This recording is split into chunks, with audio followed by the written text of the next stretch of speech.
Hey famille, que Dieu vous bénisse. Nous sommes là encore, c'est le dernier jour de la semaine, c'est vendredi déjà. Et nous voulons vous dire merci pour tous ceux qui tiennent bon.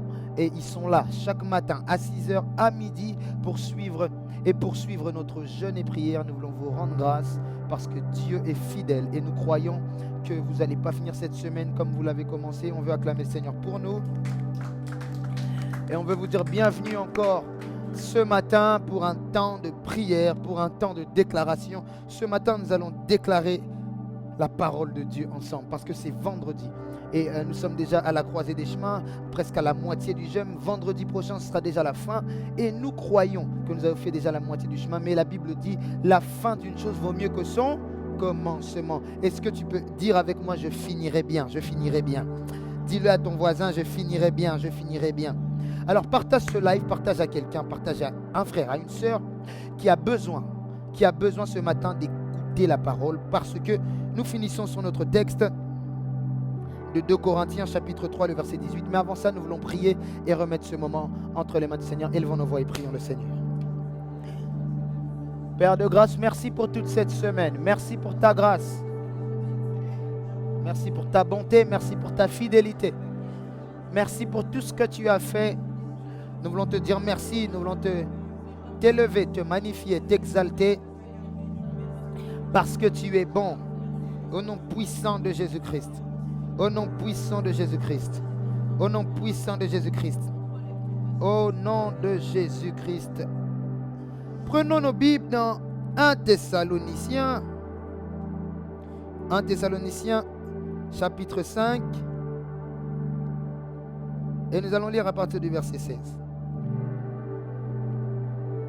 Nous avons commencé la transformation. Nous parlons d'être façonnés.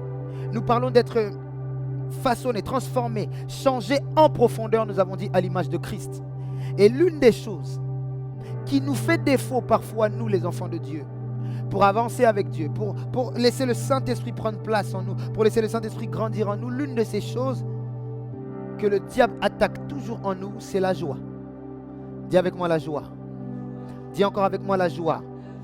Comment on peut le dire? On parle toujours en plusieurs langues ici. Comment on peut le dire en anglais ici? On dit joy. Comment on le dit chez nous en lingala? Esengo. Oh, j'aime ça, j'aime ça. Est-ce qu'il y a un autre mot? Non, vous parlez. Hein? Feliz. Feliz, c'est quelle langue, Feliz? Espagnol. Alegria, c'est quelle langue ça? En portugais. Waouh, c'est joli ça. Ça, c'est joli. Voilà la joie. Alegria, feliz, esengo. Bref, le Seigneur nous a créés pour être des femmes et des hommes de joie. Nous avons vu hier que le Seigneur nous appelle à aller de gloire en gloire à la ressemblance de son image. Et l'une des choses que je n'ai pas vues dans la Bible, c'est Dieu être triste. L'une des choses que je n'ai pas vues dans la Bible, c'est Jésus s'affaiblir, s'attrister. Jésus ne l'a pas fait. Pourquoi? Parce qu'il avait compris que la joie n'est pas le signe du tout va bien. Mais la joie n'est pas aussi le signe du tout va mal. Est-ce que je peux parler ici? La joie, c'est la conviction du Saint-Esprit et de sa présence dans ma vie. En fait, je suis dans la joie parce que Dieu est. Est-ce que je peux parler ici? Je suis dans la joie parce que Dieu est. Je n'ai pas dit parce que Dieu est là. Non. Non, non, non. J'ai dit parce que Dieu est. Parce que si tu es seulement dans la joie quand Dieu est là, il y a des situations qui confronteront la présence de Dieu dans ta vie. Il y a des situations qui te montreront comme si Dieu est absent, comme si Dieu ne bouge pas, comme si Dieu n'est pas là. Tu ne dois pas croire que Dieu est là, mais croire que Dieu est. Parce que s'il est là, c'est qu'il ne change pas. Parce que s'il est, voilà pourquoi Moïse a demandé à Dieu, qu'est-ce que tu es? Qu'est-ce que tu es? Comment je peux t'appeler? Et Dieu a dit, je suis. Vous savez, j'aime cette phrase, je suis. Parce qu'après je suis, on peut rajouter des mots. On peut dire je suis guéri. On peut dire je suis la paix. On peut dire je suis la joie. Tu as besoin de comprendre que dans ta vie, Dieu est. Je ne suis pas en train de dire que Dieu était. Je ne suis pas en train de dire que Dieu sera. Je suis en train de dire Dieu est. Et lorsque Dieu est, la condition de ma vie dépend de lui. Je suis dans la joie parce que Dieu est. Alors je ne vais pas ajouter Dieu est ma source. Dieu est ma provision. Dieu est celui qui me garde. Dieu est celui qui marche avec moi. Dieu est celui qui me fait traverser. Dieu est celui qui m'assiste. Dieu est celui qui me console. Est-ce que toi, tu peux dire ce que Dieu est pour toi? Je te laisse dire à la maison, qu'est-ce que Dieu est pour toi? Moi, je peux dire, il est mon chouchou, il est mon amour. Il est tout ce que j'ai de plus précieux. Dieu est. Et c'est son fondement sur la vérité qui me permet de comprendre que je dois garder la joie. Beaucoup d'enfants de Dieu perdent leur joie lorsqu'ils oublient que Dieu est. Ils commencent à laisser les situations leur parler. Les disciples sont dans la barque et ils voient la tempête. Quel est le problème? C'est que tout ce que Dieu a créé a une voix. Les disciples ont laissé la voix de Jésus pour écouter la voix de la tempête. Ils ont commencé à écouter la voix de l'eau. Et ils ont commencé à parler le langage de l'eau en disant nous sommes en train de périr, nous sommes en train de mourir. Là où la voix de Jésus disait calme-toi, là où la voix de Jésus disait nous traverserons, là où la voix de Jésus leur promettait de traverser, ils ont commencé à écouter la voix de la tempête. L'une des choses qui affecte notre joie, c'est lorsque nous commençons à écouter la voix des situations. Un homme d'onction, un homme qui est rempli du Saint-Esprit ne peut pas prêter ses oreilles à la tempête. Dis à ton voisin que la tempête se taise. Oh mon Dieu, la joie, pour ceux qui écrivent, la joie, c'est la conviction de la présence du Saint-Esprit dans ma vie.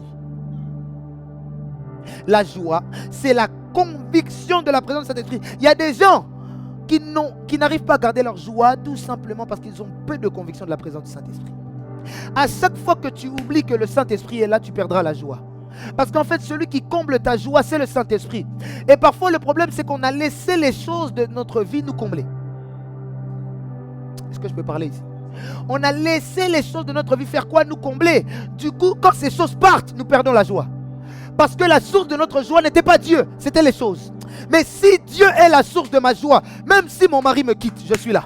Même si ma maman est partie, je suis là. Même si mes amis sont partis, je suis là. Pourquoi? Il est la source de ma joie. Demande à ton voisin, quelle est la source de ta joie? Quelle est la source de ta joie? Il y a des gens, ils sont dans la joie quand on arrive vers les premières et les deuxièmes semaines du mois. Parce que la paye est arrivée. Parce qu'il sait que les factures vont être payées. Parce qu'il sait qu'il va pouvoir s'acheter aussi de Nike. Voilà, sa joie est produite par la cupidité. Sa joie est produite par l'argent. Sa joie est produite parce qu'il va pouvoir mettre l'essence. Nous ne dépendons pas de notre argent. Nous ne dépendons pas de nos salaires. Nous ne dépendons pas des paroles douces des gens. Nous dépendons de la présence du Saint-Esprit dans notre vie. Et c'est lui qui produit la joie nécessaire en nous. Voilà pourquoi Paul et Silas sont arrêtés. Dis avec moi, arrêtés. Ils sont là, ils sont en prison. Dis avec moi, en prison. Ils sont là, ils sont enchaînés. Dis avec moi, enchaînés. Ils sont là, ils sont tristes. Dis avec moi, ils sont tristes. Mais à un moment, ils se souviennent pourquoi sommes-nous tristes. Pourquoi devons-nous nous attrister? Parce que notre joie ne dépend pas des chaînes. Notre joie ne dépend même pas de la prison. En fait, notre joie dépend de celui qui est. Et celui qui est avec nous dans la prison. Alors, nous choisissons de pleurer ou de louer. Oh, je suis en train de parler à quelqu'un qui, dans ce jeûne, va prendre la décision de louer. Qui va arrêter de pleurer et prendre la décision de louer. Dis avec moi, je louerai encore. Oui, j'ai vu quelqu'un partir, mais je louerai encore. Dis avec moi, je louerai encore. Oui, j'ai vu mon salaire partir, mais je louerai encore. Dis avec moi, je louerai encore. Oui, j'ai vu ma famille se décimer, mais je louerai encore. Dis avec moi, je louerai encore. Parce que ma joie ne dépend pas de ce que je vis, oh mon Dieu. Mais ma joie dépend de où je vais, oh mon Dieu. Et où je vais, j'y vais avec Dieu, oh mon Dieu. Et tant que Dieu est là, ma joie ne dépend pas des situations, mais ma joie dépend de celui qui est la source de ma joie. Il y a un cantique qu'on chantait quand on était petit. Il est la source de ma joie. Est-ce que tu peux encore dire que Dieu est la source de ta joie? Comment peux-tu manifester l'onction? Comment peux-tu vivre de nouvelles choses si tu n'es pas dans la joie? Écoute, un homme m'a dit, on attire ce que notre âme est. On attire ce que notre âme est. Comment une âme attristée peut attirer de nouvelles choses? N'est-ce pas que nous sommes rentrés dans le jeûne pour vivre de nouvelles choses? Mais comment peux-tu attirer de nouvelles choses si dans ton âme tu vis la tristesse, l'amertume? Tu ne peux pas. Voilà pourquoi la première chose que le diable cherchera à toujours faire, te rendre triste. Oh, oh mon Dieu, mon Dieu, mon Dieu, mon Dieu. Donc j'ai compris que plus je garde la joie, plus je démoralise le diable. Plus je garde la joie, plus j'affaiblis le diable. En fait, il y a des gens que le diable n'attaque plus parce qu'il a compris que leur source de la joie ne dépend pas des choses. Leur source de joie dépend de Dieu. Mais le diable ne peut pas attaquer Dieu. Oh mon Dieu. Fonder sa joie en Dieu, c'est interdire au diable, c'est démoraliser le diable dans ta vie. Quelle est la source de ta joie? On finit ce vendredi, nous sommes en jeûne, mais même en jeûne, tu trouves le moyen d'être triste. Nous avons commencé le jeûne en priant, toi tu commences déjà, oh Seigneur, même la faim te rend triste. Il y en a dès qu'il a un peu faim, il devient triste. Il commence à mettre la main sur la joue. Hein? La faim te rend triste. Pourquoi? La source de ta joie, c'est la sémoule. La source de ta joie, c'est le McDo. La source de ta joie, c'est les Grecs. Mais moi, la source de ma joie, c'est le Saint-Esprit. Lorsque ça me met dans la joie. Quelle est la source de ta joie? Dès qu'une situation se présente, tu lui montres qu'elle t'a battu. Tu lui montres qu'elle t'a vaincu. Pourquoi? Ta joie n'est pas en Dieu. Ta joie n'a pas pour source Dieu. Oh, est-ce que nous pouvons acclamer pour notre Père le prophète? La semaine dernière, j'étais à la maison. J'étais à la maison. Je vous raconte cette histoire et nous prions. J'étais à la maison. Et le prophète de Dieu, le prophète de l'Éternel, notre Saint-Père m'appelle. Et je vois dans l'appel, il est en train de louer. Il est en train de chanter. Je me souviens, sa chanson disait, il a fait, il fera parce qu'il est. Il a fait, il fera parce qu'il est. Et il louait Dieu. Pourtant, je suis son fils. Je sais qu'il y avait des situations qui lui permettraient de pleurer. Mais son choix intentionnel a été de se confier en celui qui est la source de ta joie. Tu sais pourquoi tu te démoralises toujours? Parce que ta source n'est pas bonne. La source des informations que tu reçois n'est pas bonne. La source de ta joie doit être le Saint-Esprit. Parce que quand la source de ta joie c'est le Saint-Esprit, lorsque les situations se présentent, le Saint-Esprit te parlera et te dira je suis là. Lorsque ce diplôme, il y en a dès qu'on approche des examens, Jésus de gloire, il a les chocottes. C'est comme ça qu'on dit, hein? Les chocottes. Il commence à trembler. Je ne sais plus réfléchir. Comment je vais faire? Pourquoi? Quelle est ta source? Quelle est ta source? Tu commences à penser aux mauvaises paroles de tes professeurs au lieu de te confier en ta source. Dis avec moi, Dieu est. Tu finis cette première semaine de jeûne avec une joie extrême. Tu finis cette première semaine de jeûne avec la joie qui abonde dans ton cœur. Peu importe les situations que tu as traversées, peu importe la maladie, peu importe la gravité des situations, ta joie n'est pas négociable. Oh mon Dieu, je veux qu'on écrive ça dans le chat. Ma joie n'est pas négociable. Ma joie n'est pas négociable. Je veux qu'on écrive ça dans le chat. Je veux voir ça sur WhatsApp, en Instagram. Je veux voir ça partout, sur ta bio, partout. Ma joie n'est pas à négocier. Parce que sachez que toute la joie produit la paix. La joie produit la paix du cœur. Quand vous voyez quelqu'un qui manque la paix, c'est qu'il manque la joie. Or, Jésus en partant a laissé le Saint-Esprit.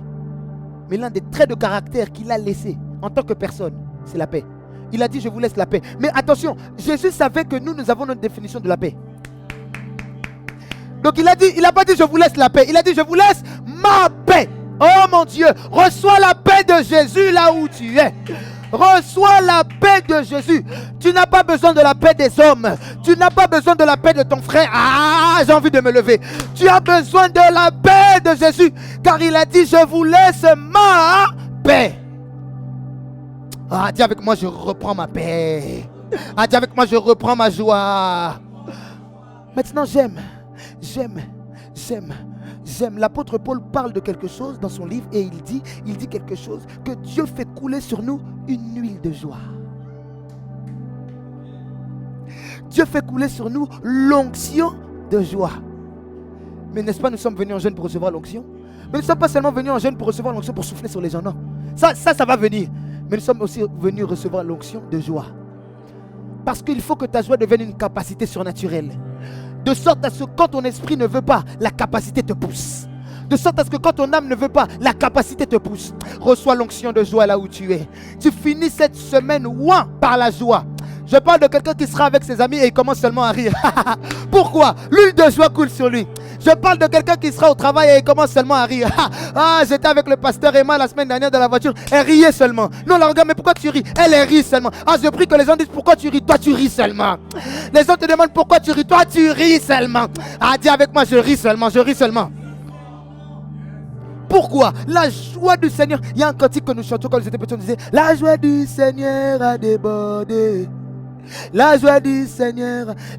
Que la joie du Seigneur ne reste pas en toi, mais qu'elle sorte par tes yeux, qu'elle sorte par les oreilles, que tout de toi émane la joie du Seigneur. Vous savez, il y a des gens, lorsqu'il arrive dans la pièce, il illumine la pièce. Dès qu'il arrive, toutes les dents dehors. Il illumine la pièce par des mots, il illumine la pièce par des paroles. Pourquoi? La joie du Seigneur est une conviction pour lui. Écoute, ma question pour toi, et je finis. Vas-tu laisser le diable te dicter comment tu dois être, comment tu dois te sentir? Vas-tu laisser les situations te dicter comment tu dois te sentir? Parfois les situations deviennent notre professeur pour nous dicter à nous comment nous devons marcher. Je prie que ça ne soit pas ton cas. Que la joie du Seigneur reste une conviction dans ton esprit et dans ton cœur. Est-ce qu'on peut prier ensemble? Mais nous allons faire une prière ce matin pour tous nos frères qui nous suivent en ligne et qui nous ont suivis en ligne toute cette semaine. Nous tous qui sommes là ce matin, nous allons prier. Que la joie du Seigneur localise quelqu'un ce matin. Est-ce que là où tu es, tu peux étendre ta main vers les personnes qui sont ses ailes? Et nous allons prier que la joie du Seigneur localise quelqu'un. Prions le Seigneur. Alléluia. Landarabakata. Alabababo shabababa. Alalababababa. J'entends ce cantique dans mon esprit. Je dirai à mon âme: tu es Dieu de tout. Merci Seigneur. Parce que même si les tempêtes se déchaînent, nous vivons par l'onction. Et l'onction de joie qui coule sur nous. Merci Seigneur pour l'onction de joie qui se répand dans une maison. Pour l'onction de joie, l'huile de joie qui coule ce matin sur la vie de quelqu'un. Ah oui. Répète après moi: la joie du Seigneur est ma force, car ma force est dans la joie du Seigneur. Je veux entendre quelqu'un pousser des cris de joie et acclamer le Seigneur. Voici ma prophétie pour toi en cette journée. Que cette journée pour toi soit synonyme de l'onction de joie, de l'huile de joie. Au nom de Jésus-Christ, bon week-end et on se voit dimanche. Peace.